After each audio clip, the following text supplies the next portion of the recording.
am a Filipino by Carlos P. Romulo. I am a Filipino, heritor of the glorious past, hostage to uncertain future. I must prove equal poll tax. The tax of meeting my responsibility to the past, and tax of performing my obligation to the future. I sprung from a hard race, child many generations removed of Asian Malayan pioneers. Across the centuries, the memory comes rushing back to me of brown-skinned men putting out to sea and ships that were as fair as their hearts were stout. Over the sea, I see them come, burn upon the billowing wave and the whistling wind, carrying upon the mighty swell of hope, hope in the free abundance of new land that was to be their home and children's forever. This is the land they sought and found, every inch of shore that their eyes were set upon, every hill and mountain the beacon to them with a green and purple invitation, every mile of rolling plain that their view encompass, every river and lake that promise a plentiful living, and the fruitfulness of commerce is a hallowed spot to me by the strength of their hearts and hands, by every right of law, human and divine.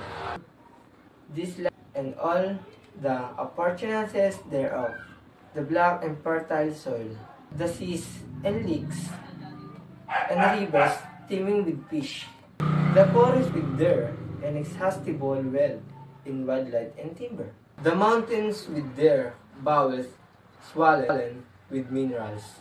The wool of this rich and happy land has been, for centuries without number, the land of my fathers. This land I received in trust from them, and its trust will pass it to my children, and so until the world is no more. I am a Filipino. In my blood runs the immortal seed of heroes, seed that flowered down the centuries in deeds of courage and defense. In my veins yet pulses the same heart that sent Lapu-Lapu the battle against the first invader of this land, the Nerd Lacandula in the combat against the Alempo, the drove Diego Silang, the Dagohoy, into rebellion against the foreign oppressor. That seed is immortal, it is the self-same seed that flowered in the heart of Osersan. That morning bagong bayan, when a volley of shots put an end to all that was mortal of him, and made his spirit deathless forever.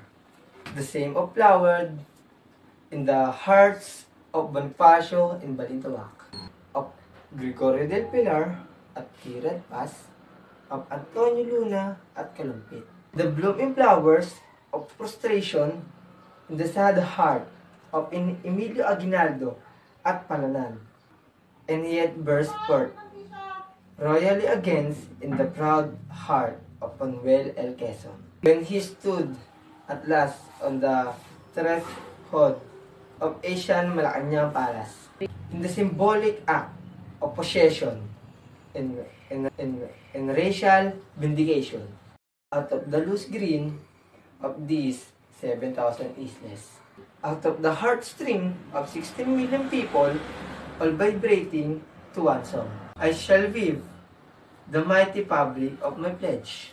Out of the songs of the farmers at sunrise when they go to labor in the fields, out of the sweat of the hard-beaten pioneers in Malig and Coronadal, out of the silent endurance of leaders at the fires, and the ominous grumbling of peasants in Pampanga, at the first cries of babies newly born. The lullabies that mother sings, out of the crushing of gears, and the whine of turbines in the factory, of the crunch of plowshares upturing the earth, out of the limitless patience and teachers in the classrooms, doctors in the clinics, out of the tramp of soldiers marching, shall make the pattern of my pledge. I am a Filipino born to freedom, and I shall not rest until freedom shall have been added unto my inheritance from myself and my children and my children's children forever.